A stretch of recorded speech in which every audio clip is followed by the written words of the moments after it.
So here's what's up. After we have a brief lesson wrapping up our stuff from yesterday, right? Our triangle work, our constructing triangle work. And those of you who are paying attention already have a ruler and a protractor. If you don't, hang on and get it in a minute. But I need to negotiate getting these grades in and back and everything else, and I've been debating how to deal with the Chapter 7 test. So before I give you your test back, I want to talk about how we're going to do this. I need your eyes on me, please. So I'll give you a second to finish, find your stuff, and writing things down. There is a lot of research that supports you learn better when you kind of give yourself feedback.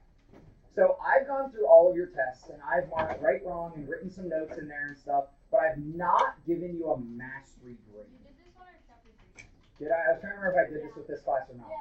So occasionally, and I would like to get to a point where I could put a rubric in front of you, and you could actually grade, like when you're done with the test, you would then just grade your test, like, so you could instantly know what you got right and wrong and everything else. So I'd love to get to that point here, like from January, February, but what we're going to do again on this one, and honestly, because as I went through, I was kind of like, I don't know. Like, I don't know if this person's mastered on this or not. Like, they made a couple, like, mistakes over here that I think are kind of bigger, but maybe that was just because they had, like, this lapse in thinking or something. So you're going to give yourself a grade. And then, regardless of the grade you give yourself, though, you're going to revise what you missed. So if you can't fix what you missed, I want to know why. So on Monday, I'm going to give you your test back here in just a few minutes once we do the lesson. On Monday, what I need turned in is a revisions page that either has the revisions, like you fixed the problems, or, and if you need to like wait and get it to me on Tuesday, just talk to me on Monday. But I'm saying Monday so that we have that firm deadline. But if you do Phoenix Turn and you're busy this week, and just talk to me on Monday. I won't dock you for being late. I would just like them back on Monday. If you cannot solve a problem, guys, I have some people like drawing shapes and stuff, and that tells me you're half listening to me. If you cannot solve a problem, don't freak yourself out. I just need to know why. Write me a little note of what's stopping you from being able to solve that problem. Now, realize you have the potential to throw yourself under the bus. Because if your justification for not knowing how to solve a problem is like, I don't know what proportion means, so I can't look it up, right? Like, you need to be like your own, I don't even know what to say, like, you have to care, right? So if you're going to tell me I can't do this, kind of like what we were talking about in forum, like I didn't have time, you have time to chat with your friends in a Google Doc, like, you're going to say I can't do this, it better be a legitimate reason. Not because I didn't flip to the back of my book and check the glossary. Or not, I didn't care to go look in the math notes box and check again how to solve a unit rate or how to solve like. So it needs to be valid reasons that you cannot solve it. Cool? Does that make sense? Yeah. So I didn't want to give you your test back yet, because as soon as you give it back, all you want to do is look at my feedback and like start thinking about what you did wrong. So we're going to wrap this lesson really quick, and then I'm going to give you those tests back and give you time during class right now to start working on that. Okay, I'm trying to make life a little bit easier, not moving forward into new content. And a lot of this is stuff we talked about yesterday, and we kind of, hey, watch out, there's a desk there. We kind of already know this stuff, but we want to solidify it and make sure that we're all clear on these rules. So we're back to building triangles, and we let off on this problem, right? On 95, we were just getting to the angle problem. Did we do part A? We kind of talked about part A. Yeah, we talked about the eyes. So, like, I showed it up here, but I would like you on your paper, can you, because I want to see if you remember from yesterday, can you make me 3 different triangles for I? Show me how to make 3 different triangles with 90 degree, 60 degree, and 30 degree angles. We talked about this yesterday, so if you don't remember, you might flip back to what we did yesterday or ask a neighbor or see if anybody remembers. How can we make 3, and it should be fast. It should be pretty, like, you're not drawing 3 separate triangles, but we should be able to make 3 different triangles.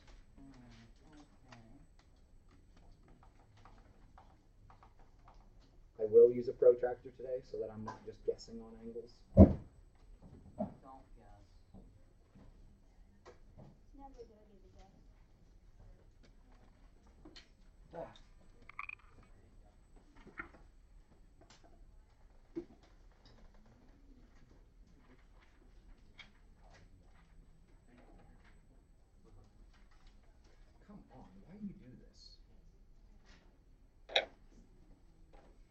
wants me to draw and then put the protractor on it.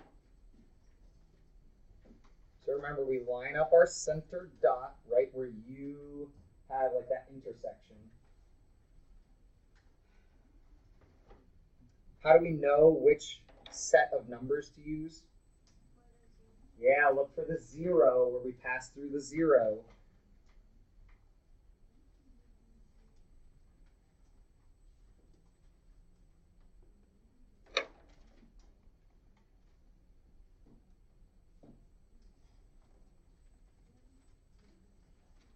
So then I marked on the outside of my protractor, because I can't write inside my protractor, I marked where 60 was, or 30. You could mark the 30 if you wanted.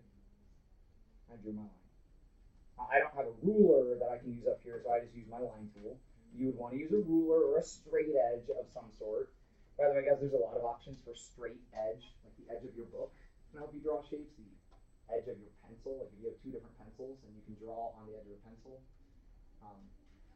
I was doing work on my house the other day, and I had to like use a marker to make a straight line with my pencil. And like, if anything works for straight edge. Well, like when we get deeper into math, we talk about using. Pardon the interruption. Wyatt, force back to the office, please. A straight edge and a compass. So back in the day of early mathematicians, they were like inventing these tools. So a lot of mathematical proofs and everything were invented with this tool and just a straight object, because they would know that the line is straight. And then they would use this tool for fixed lengths. So if you needed a certain length, you would figure out, okay, what's the length? And then I'm going to bring it over here, and I know that's the same length, right? This keeps your fixed length. For a long time, they didn't have rulers.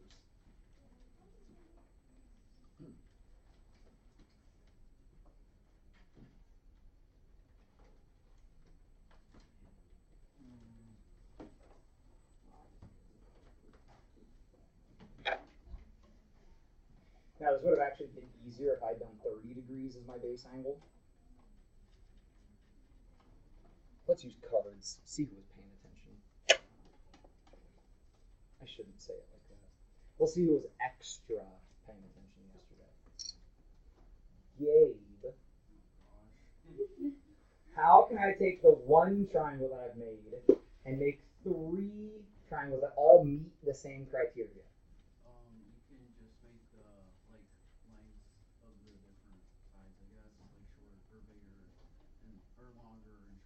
Yeah, so does anyone remember the vocab, what we call same shape, different size? Yeah.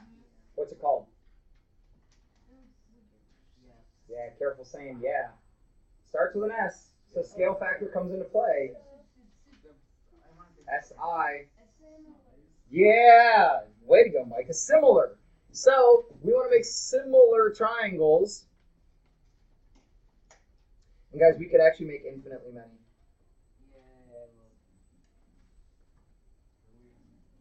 Itty bitty. But even that itty bitty triangle has a 90 degree, a 60 degree, and a 30 degree at its vertexes. Questions? Just to get some practice with this drawing, do it again with a 90, 45, 45. And then my extension on that is going to be, can anyone tell me what is special about that triangle? Now, technically, this is also a special triangle, but you don't need to care about that right now. But the fact that it is a 30, 60, 90, this is a special type of right triangle.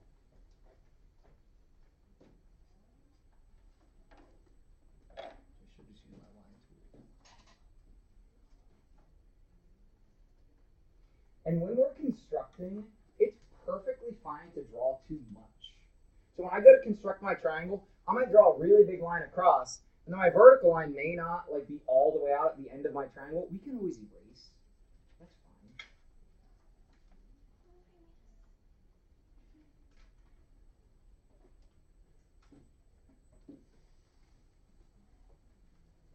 If you're struggling, go ahead and look up here. I'll kind of walk us through it.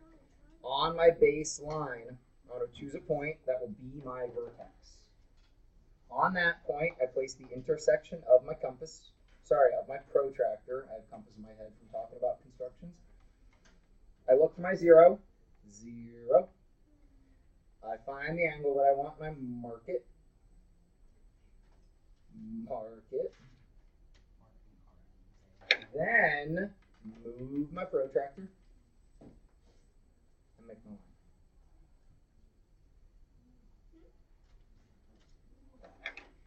Now, another question. Who can tell me why I know that if I made this 45, if I made my blue angle 45, that my red angle will have to be 45? Quinn? Because 90 plus 45, 180 minus 90 plus 45 equals 45. So therefore, it has to be 45 degrees. Because this rule that we talked about the other day, absolutely, Quinn, we know triangles sum to 180, and I have that lame poster right there.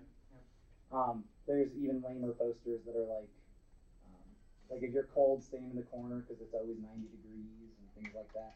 But in a triangle, no matter how hot or cold it is outside, it's 180 degrees inside your triangle. No matter how we construct the lines, because this, right? We talked about our proof yesterday. Any triangle that you make, and I had a student one year who wanted to challenge me, and he did this like 14 times. I think he just really wanted to kill time. But any triangle we cut out, if I rip it apart and put the corners together, it's a straight line. It's 180 degrees. So because of that, when I add these up and take them away from 180, this has to be. Aside from the fact that they told me make the triangle that is that, we know that that works out. Now, alternatively, if somebody said make a triangle with 90 degrees, 45 degrees, and 55 degrees, can we make that triangle? No. No. It has to sum to 90. Or, sorry, 180. Instead of being like, I was thrown off by Connor making noise, my brain just went elsewhere. No, it's okay. Just distraction is real. Like when you get distracted, your brain just kind of jumps whatever. Try 135, 45, 60. That's going to be harder because there's no 90. Right? So C is going to be harder. 135, 45, 60.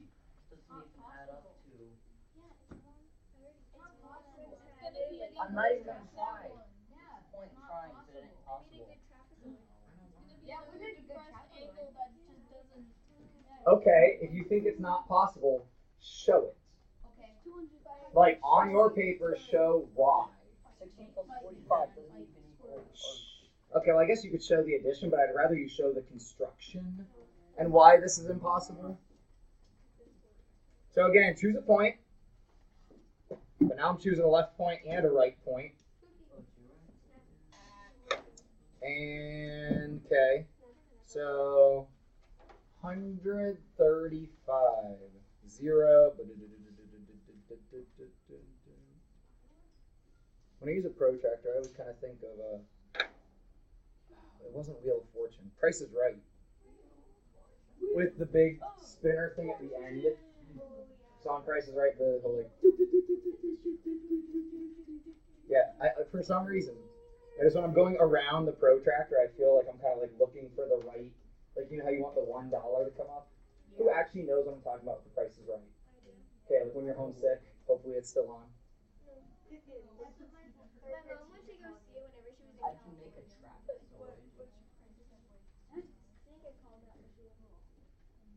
So here's my 135. By the way, guys, you need to get in the habit. If it tells you something, we label that something. So my 135 should get a label of 135 degrees. Because they told me it had to be that big. I put in the work to make it that big, right? Take credit for that. I know how big this angle is. Here you go. So then on my other vertex, I can do sure, I can do 45.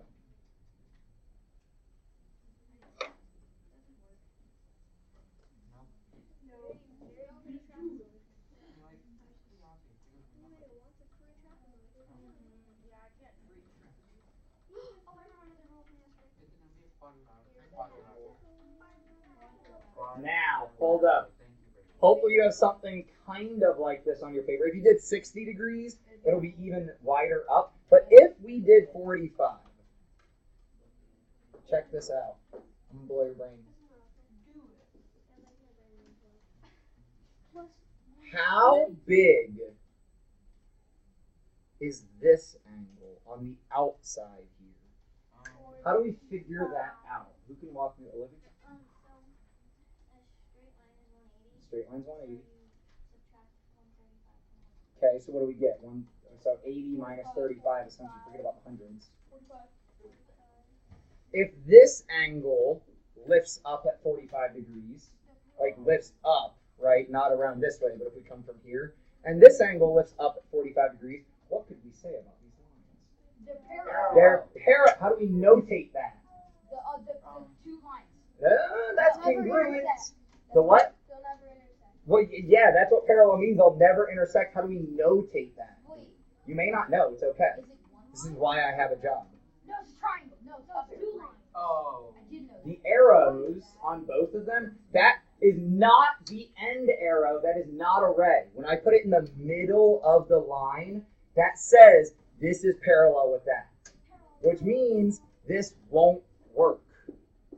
It will not triangle, right? Because to triangle, it has to hit. It's got to intersect. It doesn't work. It will not triangle. The rule from yesterday too. Yeah, and And the rule from yesterday, what? the triangle Like, rule. if you add like A and B, they have to be bigger than the other one. But what was that rule in The abstract? triangle rule. A and B have to be. But Jessica, listen to Olivia. A, B, and C. So I agree. We had a rule from yesterday. That rule doesn't work here. Because that's for side lengths.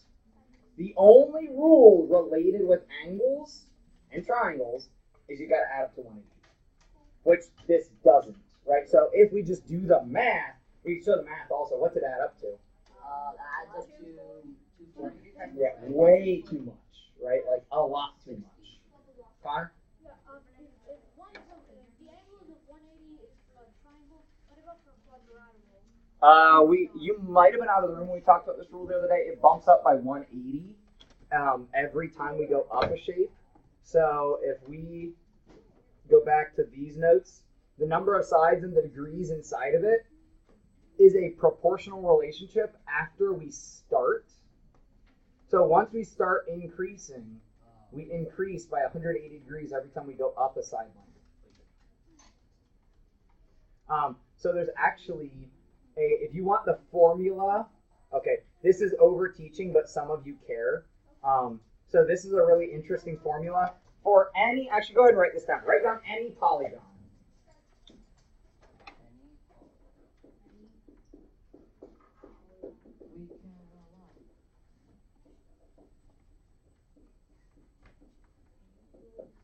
Angle sum is for the inside of it, right?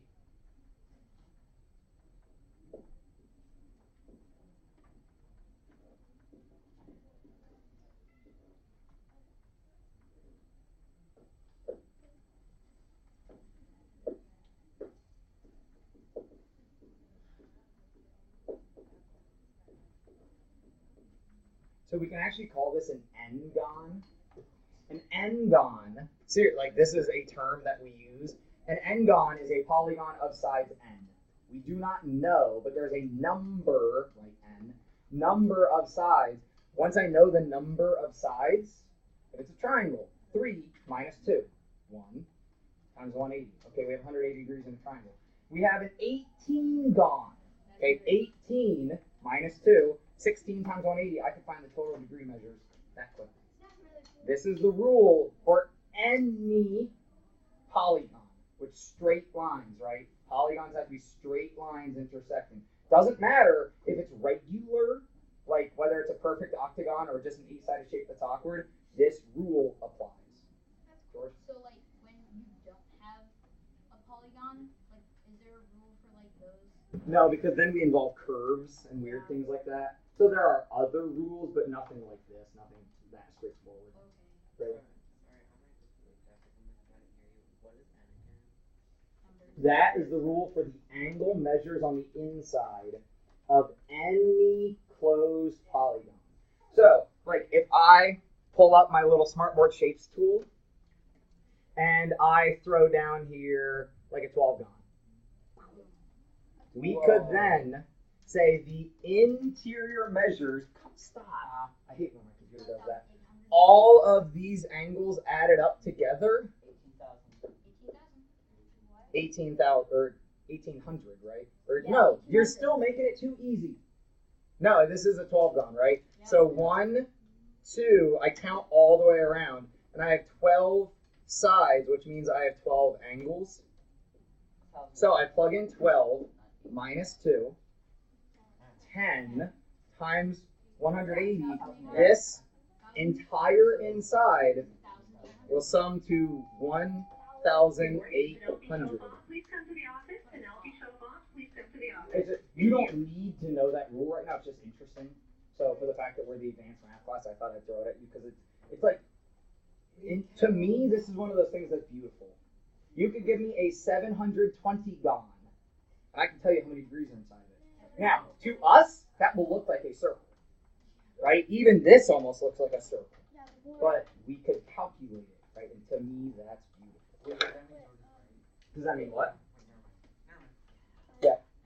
So I kind of noticed the more sides you add for that type of shape, the more it looks like a circle. Yeah.